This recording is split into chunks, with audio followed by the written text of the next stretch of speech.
요한일서 3장. 아버지께서 우리에게 펼쳐 보이신 사랑은 실로 놀라운 사랑이 아닐 수 없습니다.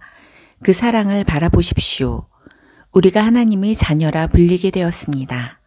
참으로 우리는 하나님의 자녀입니다. 세상이 우리를 알아주지 않고 우리를 진지하게 대하지 않는 것은 하나님이 누구시며 그분이 무슨 일을 하시는지 세상이 알지 못하기 때문입니다. 그러나 친구 여러분, 우리는 분명 하나님의 자녀입니다. 그것은 단지 시작일 뿐입니다. 우리의 끝이 어떻게 될지는 아무도 모릅니다. 다만 우리가 아는 것은 그리스도께서 밝히 나타나실 때 우리가 그분을 뵐 것이며 그분을 뵐 때 우리도 그분과 같이 되리라는 것입니다. 그분의 오심을 손꼽아 기다리는 우리는 순결하게 빛나는 예수의 삶을 모범으로 삼아 우리의 삶을 준비합니다. 죄악된 삶에 빠진 사람은 누구나 위험한 무법자입니다. 하나님이 질서를 어지럽히는 것은 죄입니다. 그리스도께서 죄를 없애기 위해 오셨다는 것을 여러분은 잘 알고 있습니다. 그분 안에는 죄가 없습니다. 죄는 그분께서 세우신 계획의 일부가 아닙니다. 그리스도 안에 깊이 머물며 사는 사람 가운데 습관처럼 죄를 짓는 사람은 하나도 없습니다. 습관처럼 죄를 짓는 사람은 그리스도를 제대로 보지 못했고 그분을 전혀 알지 못하는 자입니다. 그러므로 사랑하는 자녀 여러분, 누군가의 유혹을 받아서 진리에서 벗어나는 일이 없게 하십시오. 우리가 의로우신 메시아의 삶에서 본 것처럼 의를 행하는 사람이 의로운 사람입니다. 습관처럼 죄를 짓는 사람은 죄 짓는 일의 개척자인 마귀에게서 난 사람입니다. 하나님의 아들이 오신 것은 마귀의 길을 멸하시기 위해서입니다. 하나님에게서 나서 생명에 들어간 사람들은 습관처럼 죄를 짓지 않습니다. 어째서 그렇습니까? 하나님의 씨가 그들 깊은 곳에 자리하여 그들을 지금의 모습으로 만들어가기 때문입니다. 죄를 짓거나 자랑하는 것은 하나님에게서 난 사람들의 본성이 아닙니다. 하나님의 자녀와 마귀의 자녀를 구별하는 방법이 있습니다.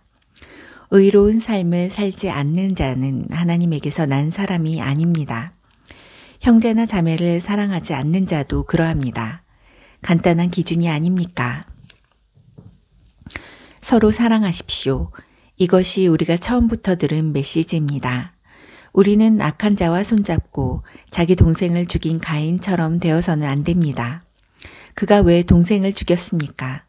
그는 악한 일에 깊이 빠져 있었고 그의 동생이 한 행위는 의로웠기 때문입니다. 그러니 친구 여러분, 세상이 여러분을 미워해도 놀라지 마십시오. 그런 일은 오래전부터 계속 있어온 일입니다. 형제자매를 사랑하면 그것으로 우리가 죽음에서 생명으로 옮겨졌다는 것을 알 수 있습니다.